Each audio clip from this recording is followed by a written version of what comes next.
Similar. All right, we're gonna have a pretty low-key overlay going on, cause you know, I was raging just a wee tad all day. I need a, a facial break. How are you doing today? How's it going? Good, how are you? Well, working on it. Hmm. You just got home? Yeah. Long day. All right, so to start off, because for most people, I'm sure you're familiar, but I'm sure there's also a couple people that might not know as much who you are, what your past is, given that you've not. Well, I'm sure you've played, but not as intensely for the past year-ish. Mm-hmm. So when did you start? May of 2013, so a little more Seriously? than 4 years ago. Only 4 years ago? Oh my god! And you peaked at #1 US. I think it was like rank 4, right? Yeah, for global. That was, oh man. After what, 2 years? Something like that. That's insane. Could you elaborate a little bit on, on your progression? Because that is, I think the craziest one I've heard so far. 2 years, #4 global, in non, you know, like when Osu was starting out, it was easy, but the last few years it certainly wasn't. I'm pretty sure most of your chat knows, but I just played a lot of rabbit jumping maps. Even though they were really disgusting maps to play, I just tried to play high star maps to improve aim. And by doing that, I could play harder and harder maps by pushing myself. So Really? so I started out like in PPV1, right? Yeah. PPV1, I wasn't very confident of my skill. I was rank 76k right before the change. So 76k PPV1, right after the change, I was probably 1k within a week. What the fuck? Because PPV1, for people that don't know, it was mainly like hard difficulties, like as in hard, as a difficulty, hidden DT farm stuff. It was very, Yeah. It was based on leaderboards, so higher you place on leaderboards and the score you get, the more PP you got. Exactly. Do you feel that there's any particular way in which you... Because a lot of people that would say, okay, if I play all these fucking jump maps to get better, all this stuff that I can barely do, the main thing that people end up with is this skill set where they can't do anything consistently. What? Ooh, that's How did interesting. oh, so that's not something that's obvious to you? Like you just didn't really have that issue? I don't know, because I came here from another rhythm game, so my left hand was already able to kind of do like 190, 200 BPM streams. Oh. So somewhat, if you focus on jumps alone, I think you can get into the habit that you can't do streams, but I suppose you would just play more stream maps. That's just always the answer, man. I'm always looking for the logic behind it, and every time I have someone on, they're just like, I don't know. I just don't lose my consistency doing all this hard stuff. That's something that I personally run into a lot. Just when I really focus on all that hard stuff, my consistency gets entirely shot. Just not something you ran into? If you play hard things, you should expect to not be very consistent on them because you are pushing yourself. So I guess you shouldn't be deterred by 8 stars or 9 stars at like some certain level. Of course, if you're trying to improve and you can't play like 6 stars yet, then you should try pushing yourself a little bit to be able to get used to harder maps. So you didn't really follow any particular path? You just kind of always pushed on stuff that you could barely clear? Somewhat. I don't think it's I'm not a very competitive person. I didn't really look to be better than somebody. I just kind Really? of played Oh, wow. the game. Yeah. So it's not how you're not building up to become Cookie Z. I feel like you're trying to get yourself away from being really bad. So by trying Not to do attain that, perfection, just stop being really bad.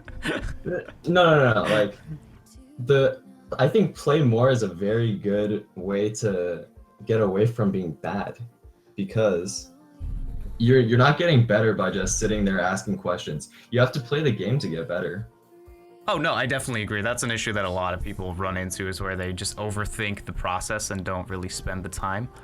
Mm-hmm. Are there any... Wait, so... Hold on, I'm thinking. Because to me, in my perception, you are basically one of the first people that started getting scores in AR 11, but also kind of maintained your lower AR reading throughout. Was that something that you had to actively maintain, or was that just something you could do without too much issue? So I'm more comfortable on lower ARs. Like Really?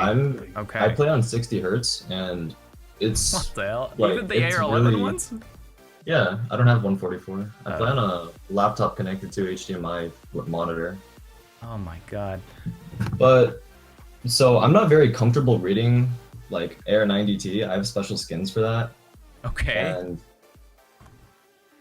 high AR is mostly like a little bit of reaction, mostly memorization. So, and then so because I'm not very good at high ARs, I'm more comfortable with lower ARs. Fascinating. Where do you, because generally the answer is to look at notes, but then I had Kablaze on 2 days ago, and he was like, no, I don't really look at the notes in particular, I just kind of hover around a pattern, and then... Oh, wait, hold on. He died? Oh. Xary's died. We'll be right back. Short. Sorry. No, sorry. no My mom worries. came in. I was just gonna My bullshit for a mom few minutes. doesn't. My house doesn't have that many cars, so my mom has to pick my dad from work. She just came in. Oh. I wanted to go get him. Gotcha. Do you have to go, or is that... No. Oh, My mom's okay. gonna go pick him up. Okay, gotcha. Like, no, Mom, I'm doing an interview. Yeah, this is exactly what I said. National TV. Okay, I'm sorry. so... Could you repeat the question? Yeah, sure. Yesterday, I was kind of shell-shocked about Kablaze saying that he doesn't necessarily really try to snap or look at specific notes. He just kind of takes in the pattern and goes from there. Yet he is extremely consistent. What is your approach? I think it's pretty important to recognize a pattern, especially if you know how it's mapped and how it's meant to be played. It's Okay. very like, for example, back and forths. If you know how they're played, you just move your cursor back and forth. But Right. if they're more complex patterns, how do you know how to play them? So it's really good to be able to read and recognize patterns so you can tackle them yourself. And if you can't recognize a pattern beforehand or during gameplay, then it's always good to look at editor and figure out how the pattern works. Did you ever find having issues translating the knowledge of how a pattern works into actual playing the pattern? That's something that I run into a lot. I'll be able to look at a pattern, understand it, but not necessarily be able to play it, even though I feel like I should be able to. Sometimes that happens. Like sometimes I just get frustrated at a map. Like for example, Rust Bell's maps. I have to Oh. watch his replay. I have to watch his replay to see how it's played and see how fast his cursor has to move to be able to hit every pattern. But those patterns are really dense and difficult to hit. But Rust some Bell other maps are patterns are insane. just yeah. They're bit some of the difficult. most satisfying maps though. Once you hit a pattern properly, it's like, ooh, feels so good. Completely agree. Is there a particular reason that you kind of stopped playing as much? I guess university. I kind of lost interest. Oh, I guess more that I lost interest in the game. Not entirely, but mostly because of the maps. Everybody maps the same way now, and it's kind of boring. Right, because you map a lot yourself, right? Somewhat. Somewhat, okay. Would you say that your knowledge of mapping in any way helps you in terms of playing? Let's see. I guess I know which patterns work and which ones don't. Like for a mapper, because I can play the game pretty well, and I know which patterns are very nice on the hands and some that are just completely evil. Completely evil. Like, I let's like see. the phrasing. Koku no Sose, the straight line 3 jumps. I don't know. Those are not very fun. Or square jumps. Square jumps are the worst. Do you have any experience with how you approach them?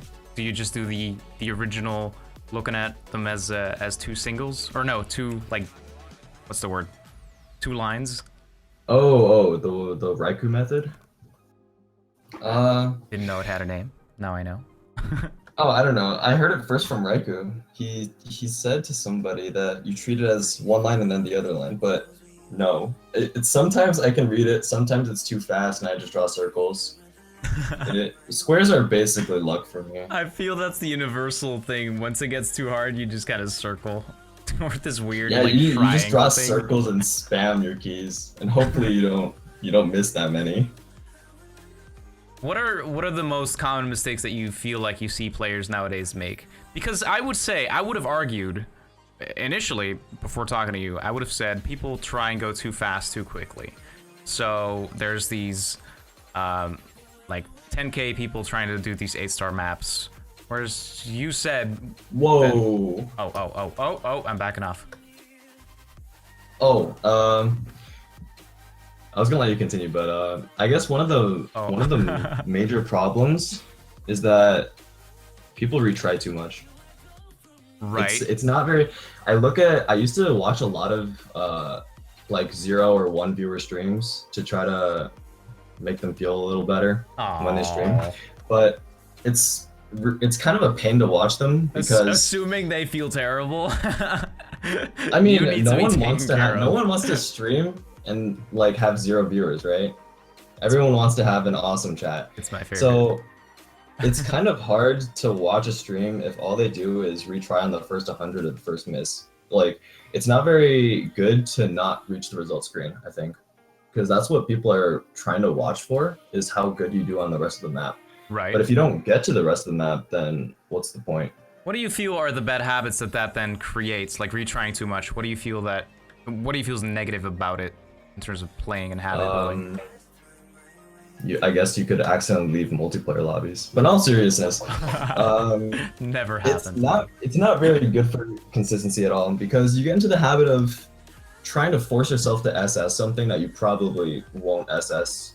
Right. Unless you're like young or Epiphany or whatever. Or I thought you just said young as in not of age. I'm like, what does that have to do with anything? Well, I don't know how to pronounce his name. I just know it's Meow in Korean. Yaoing is meow in Korean? I think so. Oh. Yeah. I don't know. Young. Man, I remember when he would PM me and like he looked up to me and he was looking at stuff that I did on YouTube, being amazed, and now he's just so much better. It's ridiculous. It's crazy to watch people progress over the years. You as well. I mean, you just kind of popped onto the scene, blazed past me, and then just stopped playing because you stopped kind of caring. Make it look so easy. It's I don't think it's very healthy to play for rank. So interesting. Okay. No, that makes sense. I feel that over the past few weeks I've tried really hard to work on my reading, etc. And then the moment I try and actually utilize that in quote unquote proper play, trying to get ranks, it's shot and I just get frustrated. There's definitely truth to that. What do you think for you was different in your approach that made you shoot up in rank as much compared to other people?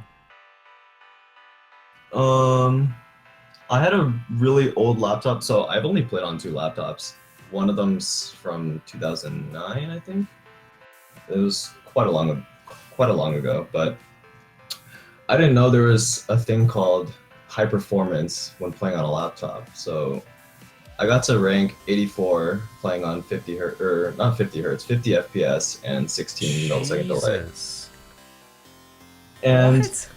Yeah, I found out like September of 2015 that I could put on high performance, and then I just put out a lot of Air 10.3 plays. Oh my god. Okay. Sure. As if I didn't need more confirmation that you made it look easy. Do you feel that there is anything that kind of differentiates people like Kokazi and Marucci and Hvic, etc.? All the greats, so to speak? I think that's very good. It's very good to try to be unique, because I'm not gonna put down players by saying this, am I? But like, if you just keep double timing hidden double timing TV size maps, like it's just another 800 PP score on a complete farm map that everybody and their mother has one miss scores 1600 combo on or something. Right. It's just like that doesn't make you unique. It's just like you happen to not miss anywhere. So that's not very exciting. But if you do like a Tomosphere Hard Rock FC, it's just like, what the hell? So I think farming is not very good to make you unique. Right. And what do you feel is different in their approach to playing? Because they're pretty unique skill sets, generally involving being really good at reading. That is something that I keep coming back to, but that seems to be the common denominator. How do you feel about the importance? Could you repeat that? Right. So I feel like the most common denominator in all these really, really great players is their reading ability in general. Like, I keep coming back to that. How do you feel about that yourself and the importance of it? Reading, I don't. Let's see. I feel like reading doesn't play a huge part. Of course, it's needed, but you only need a certain level to be able to play like to the level of like Rustbell, HVIC, Cookie Z, right? It's not like there's an upper bound for it, but there's a lower bound for what you can produce as plays. Right. So in a way, I don't think that it's necessary to improve by like playing Air 7 continuously for like a month. Like I don't think that's gonna help you. If you want to make good scores, you have to play hard maps that you can probably do decently well on. Okay. How would you feel for someone like me that has very high mechanical skill, but just derps up a ton on any range of maps, from pretty easy hidden hard rock maps to faster hidden DT stuff? I frequently feel like it is my reading where I just misread a note or something similar. I don't know if that's an issue that you've ever had to overcome yourself or ever given thought. I think misreading, if you just keep trying the same map, it's good to just play through the entire map. Just forget the misread and keep trying. Try to remember where you misread so you focus a little more during that. So you can memorize patterns that way. Like if you're going for an FC and you keep missing on this one spot, pay a little more attention to that one spot so you can FC and pass it the next time. Right. Okay. Do you think that there's anything... I'm not sure how to phrase it. It's difficult because most players that I talk to do definitely play the game to get a lot better and have like active strategies to do so. So you're a bit of an oddball in that sense. In a positive sense, I mean, you're in a way the embodiment of please enjoy game, getting to top 5. So I don't think it's necessarily a relevant question. What do you think sets apart, like in terms of their approach, the all-time greats? Oh, I don't know about that. I think Cookie Z put a lot of hard work and effort, actually. Or he's just talented, but he told me he played those Square Only For You stream practice maps like an insane amount of times until Which he could ones? assess them. The Only For You, that's the mapper's name. It's like Neurotoxin 180 BPM. It's just square streams, the entire map. So I thought that was pretty interesting that he would do that, but I thought they were completely pointless because I just played streams from other maps, but he practiced those and got really good at streams. That is really interesting. HVIC has just been playing since a crazy amount of time. His user ID is like 50,600, but I mean, I have two. You're gonna make me cry, man. Wait, what's your user ID? I don't know. It's probably gonna be well, no. My user ID is gonna be wrong because it's a multi-account. The account that I'm on is not my original account. Oh. Which is known with staff, by the way, just pointing that out. Yeah. My original account was made December 2008. Wow. Yep. So that is a while. I don't know when HVIC joined. Probably a little bit earlier. Let's see. HVIC 222. That is not correct. 9 years ago. Ooh, he started like a month earlier than me. Damn. And he peaked so much higher than I've ever been able to reach. It's crazy. So back to the question of what or like how these great players progressed. I don't really know. Let's. I don't know how HVIC really played. I feel just like felt he like he played was offline a lot, but I'm not entirely Perhaps. sure. That's kind of what I'm trying to figure out, how to get, not necessarily get the same results as these players, but at least know their approaches, and go from there. I don't really know. I just kind of. He was already number one when I started playing, or Oh, somewhat really? close to number one. Wow. So. No, I don't think he was number one. I think Wolf or. Wolf was number one for a long time on PPV1. Yeah, Wolf, Cookie, or someone else was number one. Was But Cookie HVIC was always playing up when there. you... Yeah, he he took a got break. banned right before PPV too. Right, but he also took like a year-long hiatus, like before that even, where he made 2 comebacks. One of them after the ban, and one like 2 years before that, or 3 years. Yeah, I think he was playing on number like one. nothing happened. Yeah, he just went to StarCraft and came back. Oh, that's right. Played StarCraft. At which he also just got, what was it, Masters? I don't know the rankings. A Grandmaster Oh, I have no within like a clue. year. It was also crazy. Yeah. All right, so in general, what would you say are some worst and best practices that people could abide by that would be helpful? And also, what would be the most bang for their buck to focus on? So only best practices, right? Not worse. Both. We can start with best. Best practices. Don't retry. Like play through the entire map before you retry. I think is the most important. Because if you retry before you reach the end of the map, you're still sight reading like the rest of the map, Right. and that's not very good. So I think learning a map is very important. Worst practice.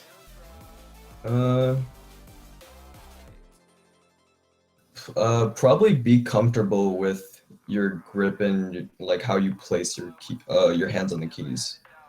If you start to hurt, I don't think you're gripping that correctly. I don't know if that's like correct. I've seen so many bad grips. Like I've seen double arm hovering. What? Like that Oh, can't be. wow. Like your arms touch the table, right? Yeah. I think Okay. so. Yeah, they do. Okay. So yeah, there are very bad grips out there, I mean, HFix's looks pretty painful as well. but he doesn't hover his arms. Oh, there was this Belgian player who like held his pen at the tip of his pen. Oh, I know. It was the I know this weirdest guy. thing. Oh, you do? It was the weirdest Yes. thing I've ever seen. And his aim wasn't even that bad. And he dragged, I think. It was Yeah. really funky. Left-handed 2011 tablet player. How do you even get started with that? That's my question. Like, I can understand if you put in the time, you're probably gonna get good with it. But it's like, how do you start out playing thinking to yourself, oh, if I hold it at the tip, that's probably the best way to go about it. Yeah, I have no clue. I think, yeah, best practice, don't retry if you get 100 or if you miss. And then be comfortable with your hardware and stuff. Right. Okay. We'll do some viewer questions. If you have any questions that you want to ask Xarius, go for it. I feel that the more of these interviews we do, the shorter they get, because it's kind of... people generally have the same opinion. So it's easy to regurgitate a lot of things. Because everyone kind of agrees on stuff like retrying is pretty bad. Like, unless you totally shit miss and you drop your pen, then it's fine to Yeah, retry. it's like if you miss the first note because you're not holding your pen or something, or your mouse is on the ground, retry. But Your mouse is on the otherwise- ground. Do you think that some skins are significantly better than others? Personally, I find some skins easier to play with than others. Right. That's why I've stayed with the same skin. But like, I don't know if it's my monitor or something, but I cannot play with dark slider borders because I don't know where to drag. Right. So some skins are definitely worse off than others for me. But Do you have any examples? Do you like have specific type of skins that you like for Hidden Rock or like DT? for DT, I use if it's above AR10, I use a skin called ADHD, and it's just white circles. Oh, So it appears really brightly on my monitor. But wait, if I what's try it to called? play ADHD, All right, where's it from? Let's try it. Some guy named Zenith Phantasm. All right. Do you have any tips for controlling your nerves, if at all? Is that a thing you ever really struggled with? I mean, everyone has nerves, but Right. you have to keep playing through your nerves. Like, of course, you're gonna get nervous. Like, if you FC the hard part of Gangster or something, you're gonna feel like your heart's dead for the rest of the 200 combo at the end of the map. Yeah, Of course that's gonna happen. I think you were the first DTFC on that, no? Mm-hmm. Damn. Just insane. Yeah, my heart was single tapping like 400 BPM. There. How do you feel about like Hidden as like what place do you feel Hidden has in terms of skill level? Do you feel like playing Hidden only is possibly a good approach? Do you think it's just a different way of reading? Hidden only is fine, because if you like Hidden more, that you think it's easier to read and play with, then it's fine. Right. But I mean, playing without it is fine as well. I don't know. It's just a mod. If you want to add it on, you can add it on. But you wouldn't say there's anything inherently bad about playing HD only, like Kokazi or Azer? No, I don't think so. All right. Because like you see them, they can play it, so you can probably as well. Do you have any views on the importance of switches, different keyboards, stuff like that? I don't know if you have any experience with different kinds. Do you just use your laptop keyboard? No, right? No. Oh, I you have use Quickfire proper TK red switches.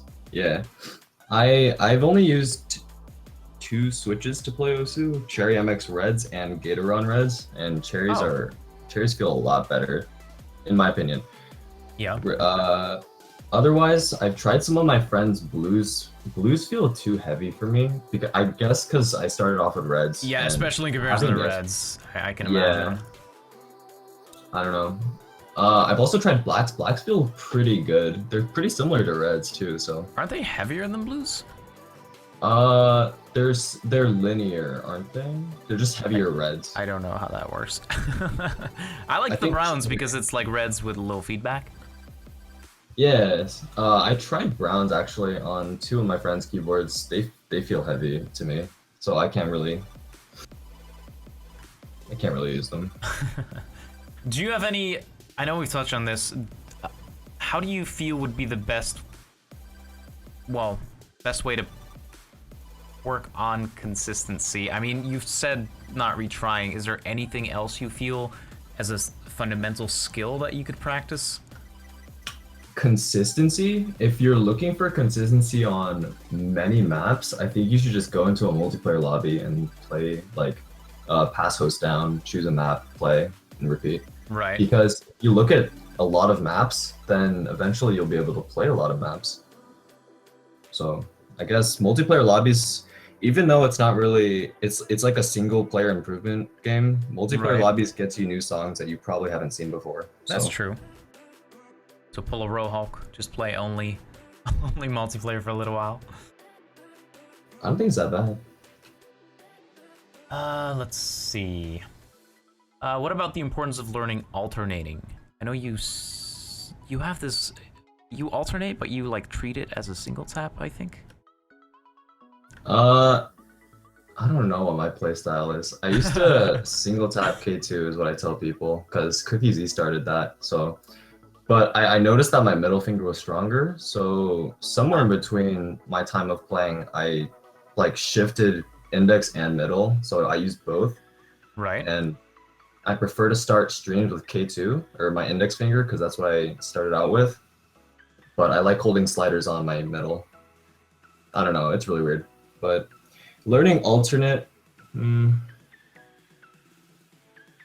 I feel like might be bad to say, but like single tapping is cheating and alternating is also cheating. So Whoa, it's just like no hands. That's the only way. yes, but it's like I don't know. It's specific maps that you need to use them, or else it's incredibly hard. Like if you're doing 170 BPM single taps, or like a stream of single taps, Right.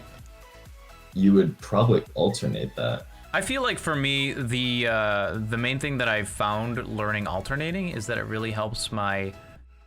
I have to rely on rhythm a lot to be able to alternate something. If I don't get the rhythm, then I can't do it because I have to kind of calculate on which finger to end, etc.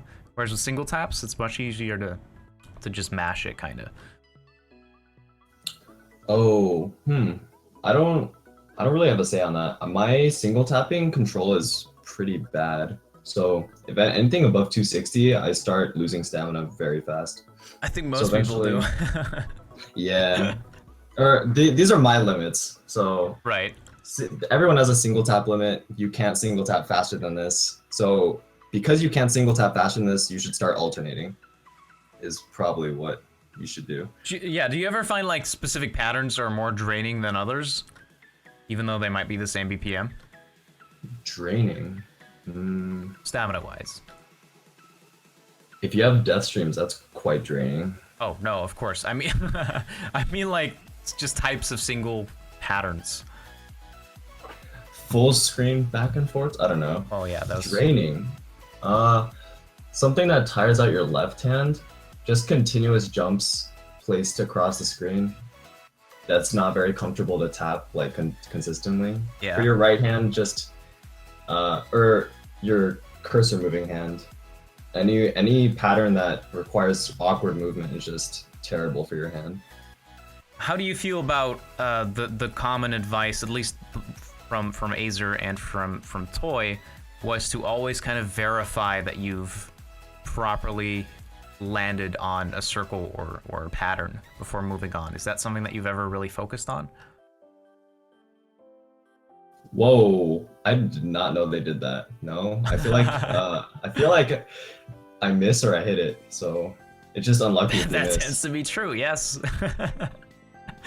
I don't what does verify mean? It's like it's kind of you snap to a note and then you kind of just yeah, it's hard to explain, I guess. Oh, it's like if you miss snap, you can correct it a little bit. Yeah, I That's suppose. interesting. Sometimes you can correct it if you misread and then you spam fast enough at the correct location, you can get your combo. You can hold your combo still, but verifying that you hit a note. And that's coming from two players that are like very read heavy based, right? Especially Toy. Yeah. Because that's always what amazes me about people like Toy and Wolf and Cookazy is just their ability on this really low AR and weird patterns to just properly follow stuff. I don't know about you, but I tend to just kind of lose track entirely and I'm like looking, like I kind of glaze over.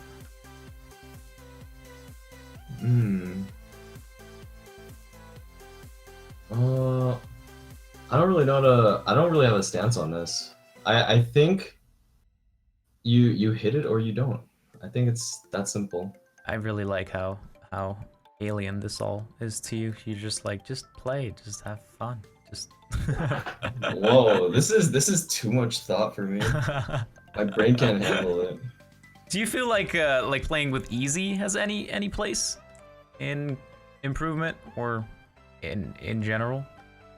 I think if you want to get good at easy, then you play easy, but otherwise it's not very necessary.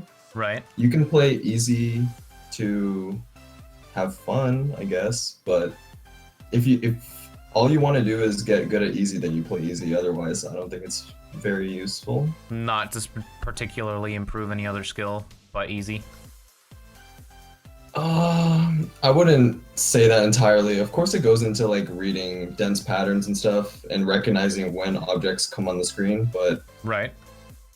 uh, I'm not very I'm not a big easy player, so I don't think I can really say much more about that. Yeah, no, me neither. I just, you never know. Maybe you spent countless hours offline tryharding easy maps. Oh no, that's not what I said. No. Do you have any Still stay away from easy. any thoughts on stuff like split streams? I used to be really bad at them, but recently I found them to be easier. At least I got better at them. Do you know what changed? I think I didn't understand the pattern before. Like I would tell people like, why do people map this? But Right. it kind of makes more sense to me now, but I still kind of feel like they're a little bit pointless. Yeah, no, I feel like they tend to be artificially difficult. How I personally look at it, I don't know if you have similar approach, is for example when there's, you know, split streams with 4 notes each, I kind of look at them as quads, and then every time I finish a quad I go on to the next one while also trying to maintain like a consistent streaming speed. Or do you just look at the stream as a whole and just kind of... Yeah. I do that. I do that. Yeah, okay. I do like it's like the 1, 2, 3, 4, and then move on another 1, 2, 3, 4. Right. Mm-hmm. All right.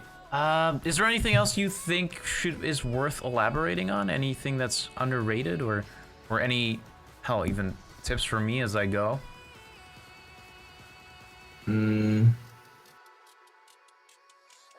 Let's see. Don't give up. Keep playing the game, everybody. Well, that's the best thing you can ever do, I suppose. Keep trying. I'm trying to think of some other stuff to say because that's kind of sappy. It'll come to me. Hold on. No worries.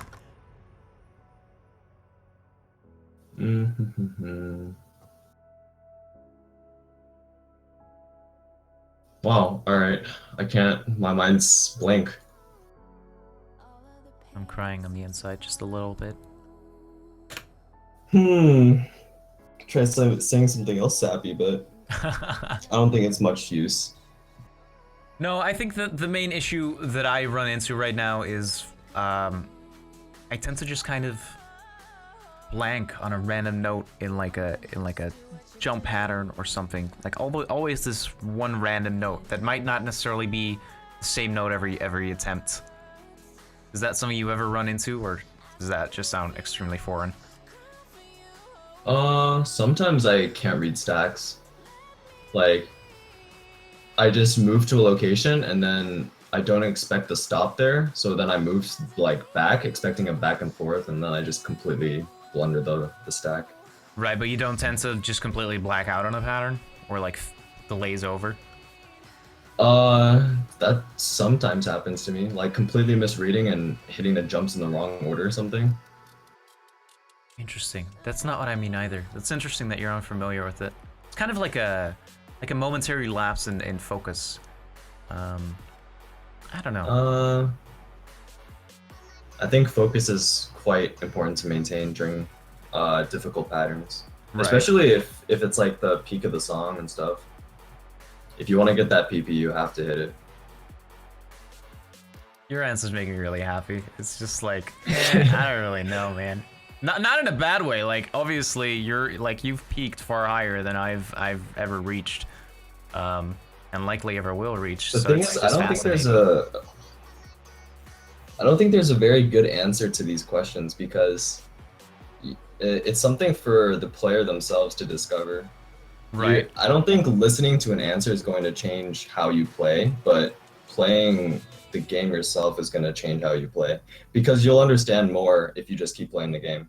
I do feel like it's important to at least have kind of a direction. I feel like a lot of players just kind of, because general people tendency is to just play what you enjoy, but generally the stuff you enjoy is the stuff you're already good at. So it's like this cycle of not ever really approaching anything that you're less good at.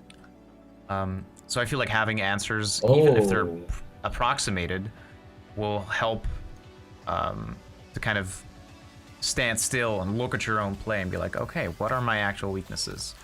And then kind of approach them objectively instead of just going by what feels right to be doing. I think that's really interesting, actually. It's not bad to watch your own replays, I think, because then you understand your cursor movement and how it can be improved. Or perhaps get some other player to look at it for you and see what you're doing wrong or right. And it's not bad to look at other people's live plays as well, because you could probably learn something from them, like how they tap, how they handle patterns and stuff, how they move their cursor around. Right. What do you mean by how they handle patterns? Like, I kind of, I wouldn't say, actually I would say I learned how to stream decently well from CookieZ's live play of 4 Dimensions on his old channel. Because I just looked at, he started with K2, and then he would mash down on K1 with his middle and just repeat that. So I tried mimicking him, and I guess that's kind of how I learned streaming. Interesting. Okay. And then when, let's say you've looked at your movement and you've concluded what you did wrong, is there any particular way that you feel you can translate that into actual doing? I still think it's a game about focus. You need to pay attention to these patterns and just know what you're doing wrong and keep playing until you fix it. Yeah, it's easier said than done, of course. Yeah. But... All right. Any other closing thoughts that you've come up with, or anything else you'd like to share?